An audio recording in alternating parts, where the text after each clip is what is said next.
Today we're tackling something pretty intense, but also, I think, incredibly relevant. We are. We're diving into Albert Camus's major essay, The Myth of Sisyphus. Right, and our mission here is to really unpack what he means by the absurd. It sounds negative, but maybe it isn't entirely. We want to see how he gets from this feeling of meaninglessness to, well, to something like an affirmation of life. That's the journey, yeah.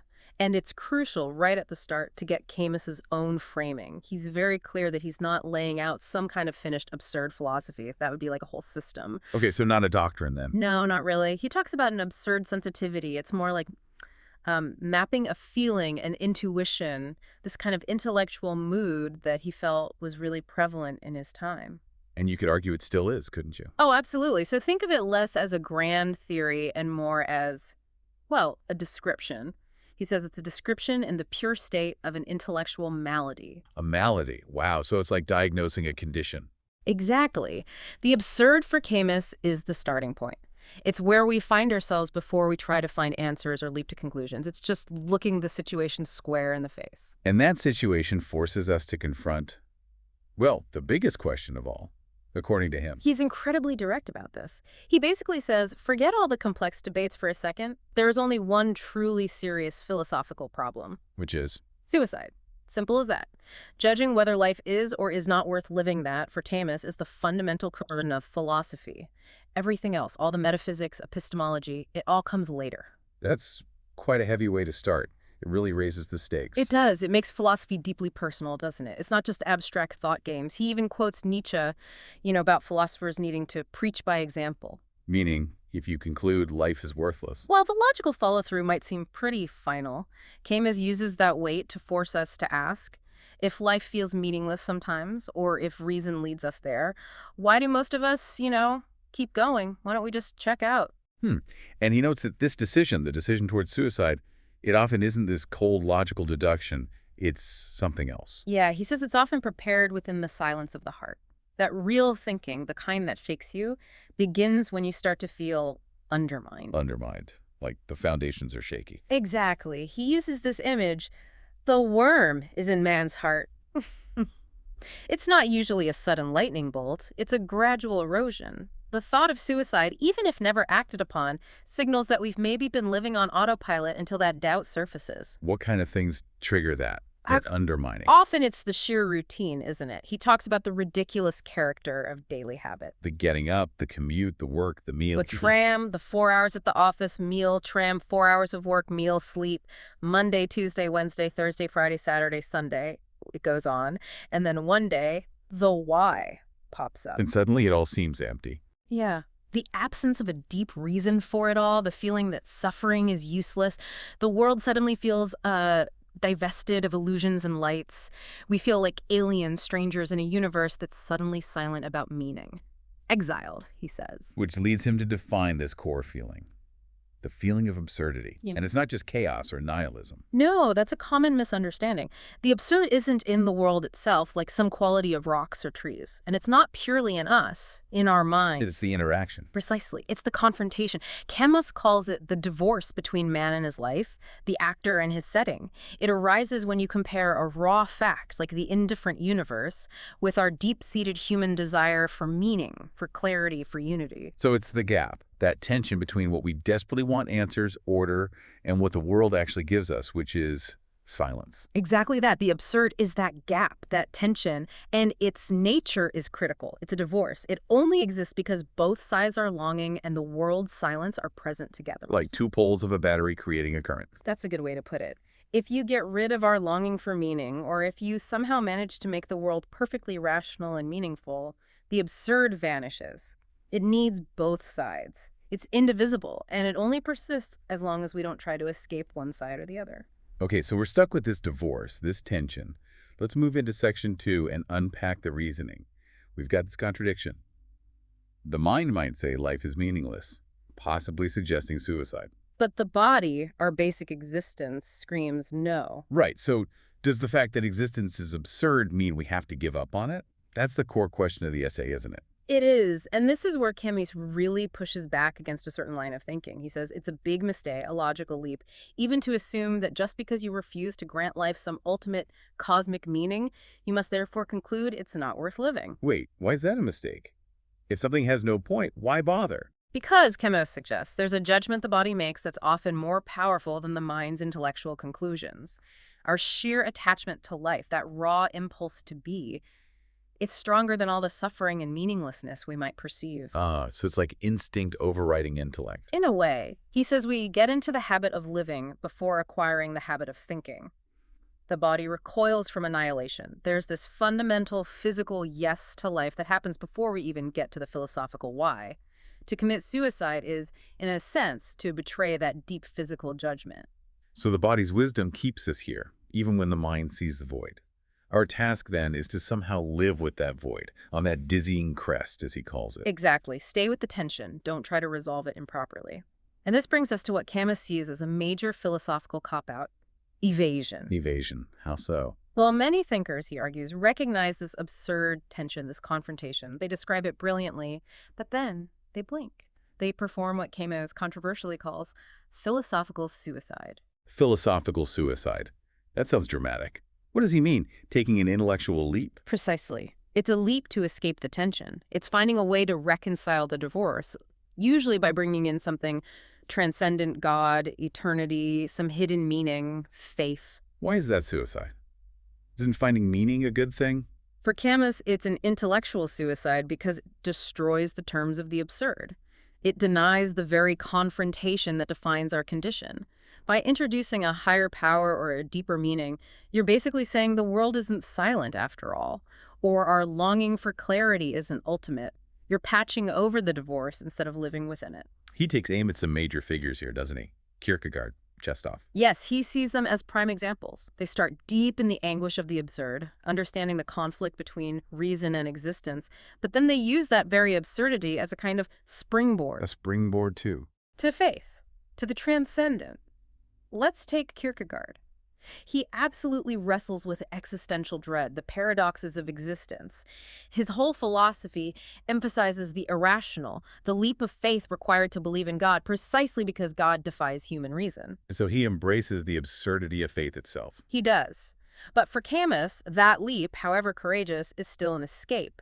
It resolves the tension by basically saying, okay, human reason can't grasp it, so I'll abandon reason and trust in the divine irrational. It brings back a form of cosmic order, even a paradoxical one, and relieves the pressure of the human world standoff. And Chestov. He seemed to go even further. Oh, Chestov is fascinating in this context. He argues almost gleefully that the only real solution lies precisely where human reason throws up its hands and says, impossible. He suggests we should turn to God specifically to get the impossible. Like embracing the contradiction. Totally. Chestov almost revels in the idea of a God who is incoherent, contradictory, even hateful to human logic. For him, the more God defies reason, the more powerful God is. He wants to essentially annihilate human reason as a guide to truth. But Camus's critique is that the moment they posit any transcendent answer, even an irrational God, they've broken the stalemate. They've negated one side of the absurd equation. They've found a meaning, even if that meaning is meaninglessness is divine. The truly absurd person, Camus insists, refuses this leap. They stick with human reason, however limited and useless it ultimately is, and demand clarity within those limits. Any appeal to something beyond that is eluding the problem. So this whole tendency towards philosophical suicide, it stems from our own minds, doesn't it? This deep-seated desire for things to make sense, for unity. Absolutely. It's what he calls the appetite for the absolute. It's fundamental to the human drama. We desperately want to understand everything, to reduce the wild, chaotic world to something familiar, something human-sized. But the world just doesn't cooperate. It refuses. He says when the mind tries to grasp the universe, all it gets is an infinite number of shimmering fragments. We can't reconstruct that smooth, familiar surface we crave. And science doesn't ultimately save us either. Not in terms of ultimate meaning. Science is fantastic at describing how things work, phenomenally powerful. But it can't answer the fundamental why. It reduces reality to, say, electrons or complex equations, but these become new abstractions, new metaphors. They don't give us that feeling of intimate understanding we long for. So even our best tool, intelligence, Ends up confirming the absurdity. Yes. Intelligence shows us the limits of intelligence. The absurd, then, is born and sustained in that ongoing clash. The world's irrational silence meeting our wild longing for clarity. Okay, so we're standing on that crest. Physical suicide is ruled out by the body's instinct. Philosophical suicide is an intellectual betrayal. We have to live with the absurd, preserve that confrontation. This brings us to section 3, the consequences of staying lucid. What does this actually mean for how we live? This is where Camus flips the script entirely. Instead of seeing meaninglessness as a reason to despair, he suggests that maybe, just maybe, life will be lived all the better if it have no meaning beyond itself. Lived better because it's meaningless. How does that work? Because living the absurd life means actively keeping the absurd alive, constantly contemplating that tension. And this commitment, this lucidity, leads to 3 core consequences, 3 pillars of the absurd life. Okay, let's break them down. The first one. First, a total absence of hope. And it's really important to distinguish this from despair. Right. Despair sounds passive, like giving up. Absence of hope sounds active. Exactly. Despair is collapsing under the weight. Absence of hope is choosing to live without relying on a future salvation, an afterlife, a divine plan, or some ultimate resolution. The absurd person accepts this life, this struggle, as all there is, without needing external justification. Okay, no hope for transcendence. What's the second consequence? Second, a continual rejection. Again, this isn't the same as renunciation. How are they different? Renunciation would be like, okay, I give up, this is pointless, I withdraw. Rejection is active resistance. It's constantly pushing back against the temptation to find easy answers, to accept external solutions or higher meanings. It's keeping the fight, the confrontation, alive indefinitely, refusing to be reconciled. Got it. Active non-acceptance. And the third. Third, a conscious dissatisfaction. You remain aware of the gap, the divorce. You don't pretend it's not there. And these 3 together, no hope, constant rejection, conscious dissatisfaction, they fuel the primary existential attitude for Camus. Which is the absurd revolt. Precisely. Revolt is the only philosophical stance that truly honors the absurd confrontation. And this isn't necessarily about, political revolution or violence, though it can inform those. It's fundamentally an inner stance. A revolt of consciousness. Yes, a constant confrontation between man and his own obscurity. It's knowing your fate is crushing, ultimately, death and meaninglessness, but refusing the resignation that seems logical. It's saying yes to life despite its conditions. This revolt, he says, restores majesty to life. And the goal is to die unreconciled. That's a powerful phrase. How does this revolt circle back to that initial problem of suicide? Well, suicide is the ultimate acceptance, isn't it? It accepts the verdict of meaninglessness by agreeing life isn't worth living under those terms.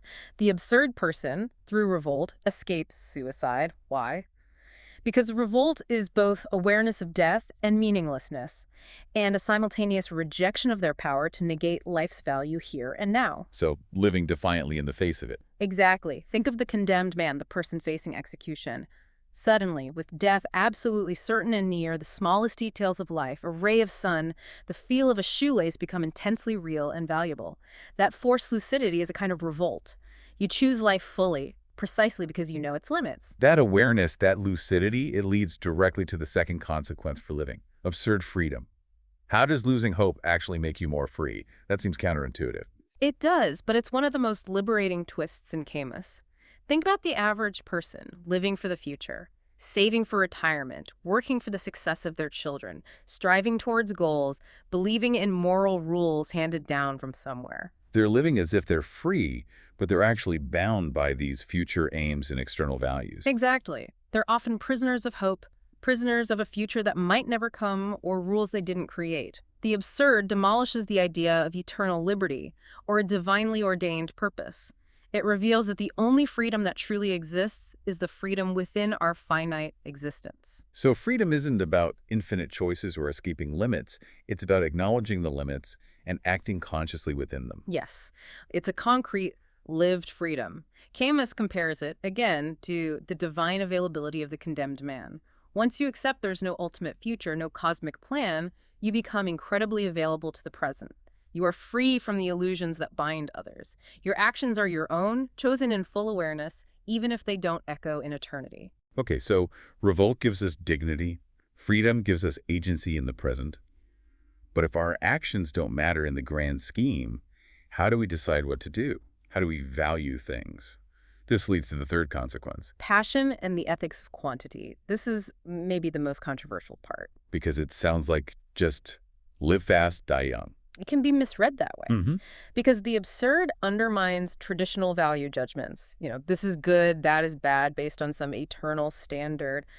Camus suggests we substitute quantity of experiences for quality. The goal becomes not the best living, but the most living. Okay, most living. That still sounds like cramming stuff in, hedonism. But that's missing the crucial element, consciousness. Camus is adamant that quantity here depends solely on consciousness, not on external circumstances or the number of holidays you take. So it's not about how many things you do, but how aware you are while doing them. Exactly. You could live a quiet, simple life, but live it with intense awareness, constantly revolting, constantly exercising your freedom, and that would be maximizing the quantity of life in his sense. Someone else could travel the world, have countless adventures, but do it all unconsciously, on autopilot, and they'd be living less. So the metric is conscious presence. Precisely. Being aware of one's life, one's revolt, one's freedom, and to the maximum is living, and to the maximum. When lucidity is your guide, traditional value scales become irrelevant because every conscious moment is equal in the face of the void. The life most lived is the life most known. He gives us some examples to make this less abstract, right? Like the conqueror. Yes, the conqueror, think of a historical actor, a revolutionary maybe. They throw themselves into the messy business of history, of action, not because they believe in some final utopia or that their actions will achieve lasting change in the cosmic sense. Because They like the certainty of the struggle itself, the tangible results, even if temporary. They know action is ultimately useless against death in the indifferent universe, but they choose to act as if it matters within the human realm. They maintain their lucidity while fighting, exalting human effort, even as they recognize its ultimate futility. then there's Don Juan, a very different type. Totally different sphere, same principle. Don Juan embodies the ethics of quantity in love and passion. He's not searching for the one, that single, perfect, soul-completing love that gives life ultimate meaning. That would be seeking quality, seeking transcendence. Instead, he multiplies. He multiplies the experience. He loves each woman, Camus suggests, with the same total passion and his whole self for the time they are together. He repeats the gift, maximizing the present experience of passion without trying to make it last forever or justify his existence. And he rejects regret. Why is regret significant here? Because regret is a form of hope in disguise. It's hoping for a different past, implying a preference for a better outcome, which relies on those value judgments the absurd man discards. Don Juan accepts each moment fully, lives it intensely, and moves on. He chooses to be the sum of his conscious moments, not lament what might have been. That's his freedom. And the final example. The artist, the creator. Absurd creation. For Camus, this is perhaps the ultimate absurd activity. Creating art, writing, painting, composing is living doubly. Doubly. Yeah, because first you live through the experience of the world, perceive its indifference, its beauty, its absurdity. Then you live again by consciously recreating it, giving form to that experience. It's a useless effort in the grand scheme. The artwork won't achieve immortality or reveal ultimate truth. The artist creates for nothing. But there's joy in it. Immense joy, the absurd joy par excellence. By imposing form onto the void, by giving the meaningless world structure and color through the work, the artist exercises revolt, freedom, and passion all at once. They are intensely conscious, both of the world's silence and their own creative defiance. These figures, the conqueror, Don Juan, the artist, they all lead us to the ultimate archetype, the hero who perfectly embodies this entire philosophy. Section 4. The myth of Sisyphus himself. Exactly. Sisyphus is the absurd hero. And it's important to remember why he was condemned by the gods. It wasn't just random cruelty. What were his crimes again? His crimes were essentially acts of loving life too much. He had scorn for the gods, a deep hatred of death, and an overwhelming passion for this earthly existence. He tricked the gods, even chained up death for a while, trying to cling to mortality. He loved like so much he defied the natural order. You could say that. And for that defiance, for that passionate attachment to the finite, he got the unspeakable penalty. The rock. The rock, pushing it endlessly up a hill, only for it to roll back down again. Camus wants us to really picture it, the straining body, the face contorted, the shoulder braced against the stone, the grimy hands, the repetitive, agonizing, utterly futile effort, accomplishing nothing forever. But Camus shifts our focus, doesn't he? It's not the pushing up that's most important. No. The crucial moment, the moment where the philosophy really clicks, is the descent. When the rock rolls back down and Sisyphus turns, watches it go, and begins the walk back down to the plain to start over. That moment. Why is that the key? Because that, Camus says, is the hour of consciousness. The pushing is mindless toil, perhaps. But the walk down is a pause, a moment of lucidity, a moment for thought, for reckoning. And in that moment of awareness, Sisyphus somehow becomes superior to his fate, stronger than his rock. Yes, because he knows. He sees the whole extent of his wretched condition. He understands the futility, the endlessness. If, in that moment, despair takes over, if melancholy floods his heart, then the rock wins. That's the rock's victory. But if he acknowledges it? If he acknowledges it fully, lucidly. Camus compares him to Oedipus, who also finds a strange peace once he knows the terrible truth of his fate. Crushing truths, Camus suggests, can perish by being acknowledged. Tragedy begins with knowledge, but so does a certain kind of freedom. Okay, knowledge brings freedom, but how on earth does it bring joy? How can Sisyphus be happy walking down that hill knowing he has to push the rock right back up again? That seems like the definition of misery. The joy isn't external circumstance, obviously. It's an internal victory. That conscious descent, that moment of lucidity, can take place in joy. Why? Because in that moment, Sisyphus realizes something profound. His fate belongs to him. His rock is his thing. His thing. He owns his punishment. In a sense, yes. By consciously accepting it, by acknowledging its futility without succumbing to despair, he strips the punishment of its power to crush his spirit. The gods impose the labor, but Sisyphus owns the consciousness of that labor. His attitude transforms the meaning of the act. He's no longer just a victim. He's a conscious being confronting his destiny. Well, he takes control by taking ownership of the meaninglessness itself. Exactly. He silences all the idols, Camus says. He makes fate a human matter, something to be dealt with between himself and the rock, not something imposed by external forces he has to lament. The world stops being sterile and futile because his consciousness, his revolt, imbues the struggle itself with value. The struggle becomes the meaning, even without an external point. Yes. Absurdity and happiness, Camus famously writes, are two sons of the same earth. They spring from the same source. The human encounter with existence. When you fully embrace the absurd, you find that happiness isn't about changing the circumstances, the rock will always roll down, but about changing your relationship to those circumstances through consciousness and revolt. So the victory isn't getting rid of the rock. It's refusing to let the idea of the rock, the futility, defeat you. That's it, precisely. His fate is the endless repetition. But his awareness of that repetition and his choice to continue anyway, that's his freedom, his revolt, his passion. He defines himself against the silence. And this realization leads Camus to that incredibly bold final line of the essay. But one everyone remembers. The struggle itself toward the heights is enough to fill a man's heart. One must imagine Sisyphus happy. Wow. That lands with such force. It really ties everything together, starting with suicide and ending with happiness, all built on this foundation of the absurd. It does. It brings those three consequences we talked about, revolt, freedom, and passion, into sharp focus. They take what looks like an invitation to death, life is meaningless, and turn it into a powerful rule for life. Embrace the mortal, the present, the struggle, without asking for more.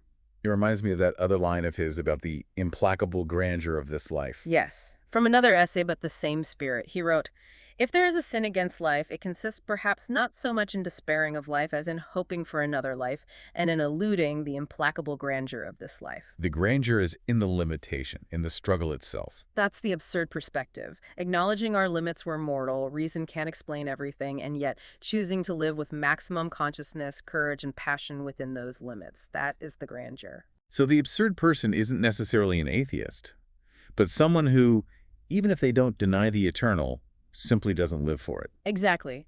They do nothing for the eternal. They prefer their own human courage, their own reasoning, however flawed, and their certain knowledge of their own mortality. They die unreconciled, but fully lived. And that leaves us, the listener, with something quite profound to think about, doesn't it? Camus isn't offering an easy answer or eliminating suffering. Not at all. He's reframing it. That very tension you feel, that struggle against silence or meaninglessness, maybe that isn't a sign that something's wrong. Maybe that struggle is the highest expression of your human dignity. Because only a conscious being can even recognize the absence of meaning and choose to rebel against it. Precisely. The fact that we keep pushing our own rocks, knowing they'll roll down, knowing the ultimate futility, but pushing anyway with awareness, that's freedom. That's revolt. And maybe, just maybe, That's happiness. One must imagine. That's all the time we have for this deep dive into Albert Camus and the challenging, but ultimately life-affirming logic of the absurd. Thank you for joining us. Thanks for listening.